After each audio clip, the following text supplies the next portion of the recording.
কাণ্ডের সময় যখন আপনার পুত্র তিনি যখন চিকিৎসকের পাশে দাঁড়ানোর চেষ্টা করেছেন বা সেই ইস্যুগুলোকে অ্যাড্রেস করার চেষ্টা করেছেন, সেই সময়তেও কোথাও আমার মনে হয় কি সেগুলো কম বেশি আপনাকে সেগুলো কোথাও ফেস করতে হয়েছে, মানে পরিবারের বিষয়টা বারবারই কোথাও টেনে নিয়ে আসা হয়েছে।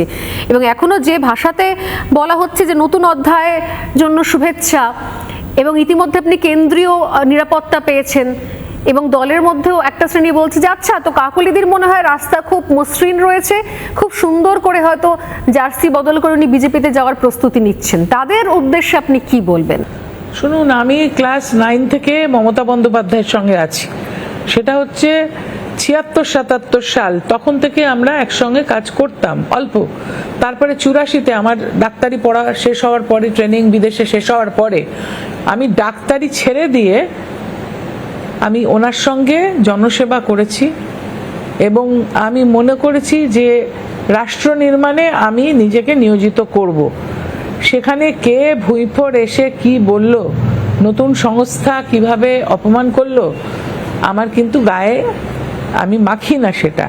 এবং পরিবারের বিষয়টা যেটা বলছেন, অত্যন্ত উচ্চশিক্ষিত পরিবার, এবং প্রত্যেকেই এখানে উচ্চশিক্ষিত বা শিক্ষিতা।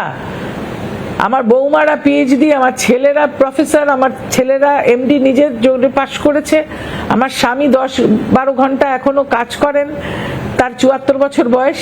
সুতরাং আমরা কিন্তু কারুর মুখাপেক্ষী নই বা কারুর খারাপ কথা শুনতে অভ্যস্ত নই। এই দেশের মানুষ আমাদের চেনে, কেননা আমার মামা 7 বারের সাংসদ, আমার জ্যাঠামশাই মন্ত্রী ছিলেন। সুতরাং আমরা দেশ নির্মাণে যথেষ্ট একটা ভালো ভূমিকা গ্রহণ করেছি। তিনি কিন্তু তাম্রপত্র পেয়েছিলেন স্বাধীনতা সংগ্রামী বলে, আমার জ্যাঠামশাই। সুতরাং কে কোত্থেকে আসলো, কার পরিচয় কি, এগুলো নিয়ে আমার রুচিতে বাদে আলোচনা করার।